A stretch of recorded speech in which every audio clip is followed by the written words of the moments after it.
ఈరోజు తెలంగాణ రాష్ట్రంలో ఒక కొత్త రాజకీయ శక్తిగా వస్తామని చెప్పి మేము గత కొన్ని నెలలుగా చెప్తూ వచ్చినాం.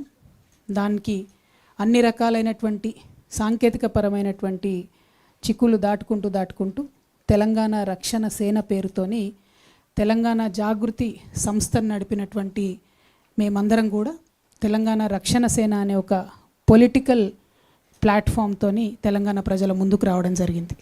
At the same time Telangana Jagruthi as an NGO అట్లానే కొనసాగుతుంది. Telangana Rakshana Sena as a political party Telangana ప్రజలకు ఒక ప్రశ్నించే గొంతుకగా, వారి సమస్యలను ఎత్తి చూపేటటువంటి వేదికగా, అది ప్రతిపక్షాలైనా పాలకపక్షాలైనా జరుగుతున్నటువంటి వర్ధమాన కాలానికి సంబంధించినటువంటి అన్ని అంశాల మీద, గతంలో జరిగినటువంటి అన్యాయాల మీద, కోల్పోయిన అవకాశాల మీద, అన్నిటి మీద కూడా మాట్లాడుతుంది. అయితే తెలంగాణ రక్షణ సేనగా మేము ప్రధానంగా కోరుకునేది సర్వోదయ తెలంగాణ సాధించాలని మా లక్ష్యం. సర్వోదయ తెలంగాణ అంటే ఏంటి?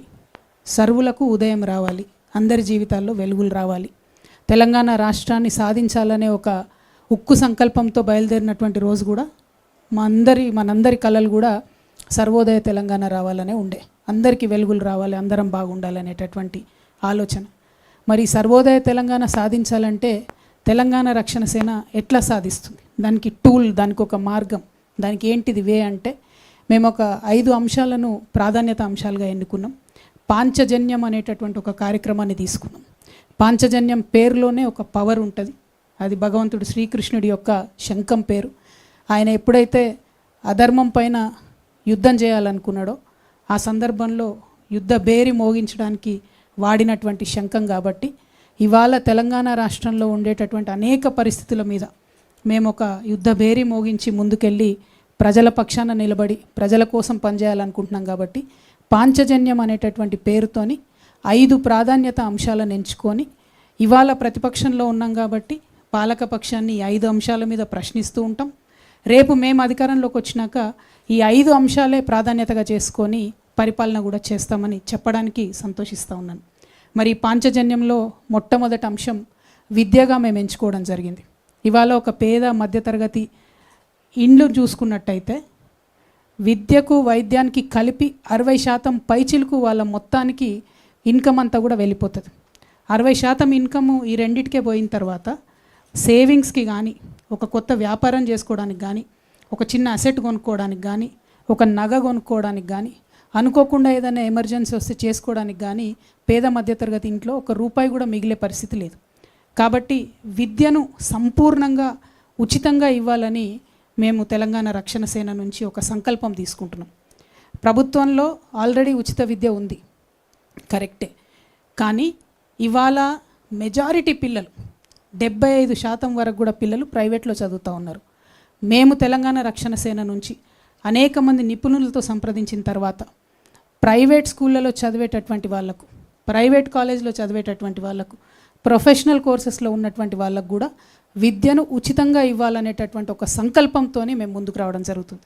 ఇవాళ నేను ఇది మాట్లాడుతున్నటువంటి సందర్భంలో ఒక పిల్లగాడు 3వ తరగతిలో ఉంటే మేము అధికారంలోకి వచ్చేటప్పటికి ఆ పిల్లగాడు 5వ తరగతికో 6వ తరగతికో వస్తాడు. ఎన్నికలు 6 నెలలు అటు ఇటు అయితే అంటున్నారు. కాబట్టి అంటే మీ పిల్లగాడు 5వ తరగతి నుంచి డిగ్రీ దాకా చదువుకున్నా, ఇంజనీరింగ్ చేసినా, ఏం చేసినా ప్రభుత్వమే ఆ ఖర్చు భరించి ఉచితంగా విద్యనివ్వాలనేటటువంటి మా సంకల్పం.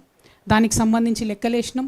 ఎన్ని పాఠశాలలు ఉన్నాయి, ఏ గ్రేడ్లో ఎన్ని పాఠశాలలు ఉన్నాయి, ఏ తరగతుల్లో ఎవరెవరు చదువుతూ ఉన్నారు, ఇటువంటి లెక్కలు అనేకం వేసిన తర్వాతనే చాలా స్పష్టంగా, చాలా నిర్దిష్టమైనటువంటి ప్రణాళికలు సిద్ధం చేసుకున్ననే నేను ఈ అనౌన్స్మెంట్ చేస్తూ ఉన్నా. మీరందరూ గత 20 సంవత్సరాల నుంచి నన్ను చూసిండ్రు. 27 ఏళ్ళ వయసులో నేను ఉద్యమానికి వస్తే ఇప్పుడు నాకు 47 దాటి 48కి వచ్చిన. ఈ 20 ఏళ్లలో చెప్పిన మాట మీద నేను నిలబడి ఉన్న తప్పితే ఎప్పుడు వెనక్కి పోలే. ఎన్ని కష్టాలు వచ్చినా, ఎన్ని నష్టాలు వచ్చినా చెప్పిన మాట మీద, పట్టిన తువ్వ మీద విడవకుండా నేను నిలబడి ఉన్నటువంటి వ్యక్తిని. కాబట్టి నేను ముఖ్యంగా మా అక్క చెల్లెలకు, తెలంగాణ వ్యాప్తంగా ఉన్న అక్క చెల్లెలకు మాటిస్తున్నా, ఉచిత విద్య ప్రైవేట్ స్కూల్లో చదువుకున్నా సరే, మీ పిల్లగాడు డాక్టర్ చదువుకున్నా సరే, ఇంజనీర్ చదువుకున్నా సరే, రాకెట్ సైంటిస్ట్ అయినా సరే, వారిని చదివించే బాధ్యత తెలంగాణ ప్రభుత్వం తీసుకుంటుంది. తెలంగాణ రక్షణ సేన అది సాధించి తీరుతుంది. మీ జేబులకెళ్ళి ఒక్క రూపాయి ఖర్చు లేకుండా చేసి నేను చూపిస్తాను. రెండవది వైద్యం.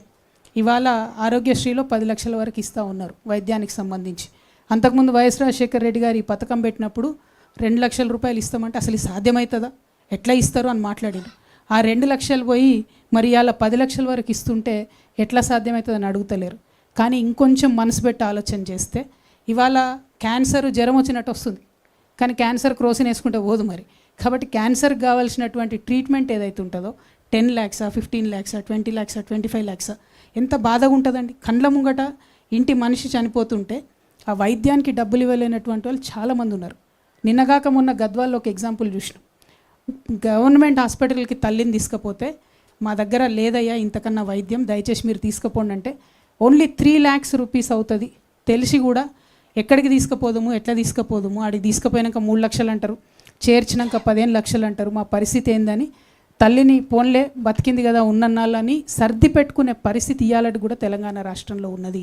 అంటే ప్రపంచమంతానేమో లైఫ్ స్పాన్ పెరుగుతుంది, 90 years 95 years బతుకుతారు. తెలంగాణ వాళ్ళం ఎందుకు కాంప్రమైజ్ కావాలి?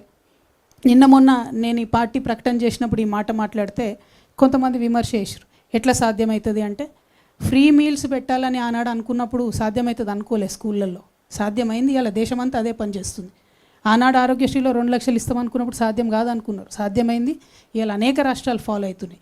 ఖచ్చితంగా ఉచిత వైద్యం ఎన్ని లక్షలు ఖర్చు అయినా సరే తెలంగాణ బిడ్డల ప్రాణాలు కాపాడుకోవడానికి ఖచ్చితంగా మా ప్రభుత్వం వస్తుంది. దాంట్లో ఏ కార్పొరేట్ హాస్పిటల్లో తెలంగాణ వ్యాప్తంగా ఉన్న వైద్యం చేయించుకున్నా ఎంత పెద్ద రోగమైనా ఎంత ఖర్చు అయినా మీ జేబులకి రూపాయి పడకుండా తెలంగాణ రక్షణ సేన ప్రభుత్వం ఖచ్చితంగా సాధించి తీరుతుంది. ఈ 2 మా పాంచజన్యంలో మొదటి అంశాలు. ఇలాంటి మరిన్ని వీడియోల కోసం మా యూట్యూబ్ ఛానల్ను లైక్ చేసి సబ్స్క్రైబ్ చేసుకోండి.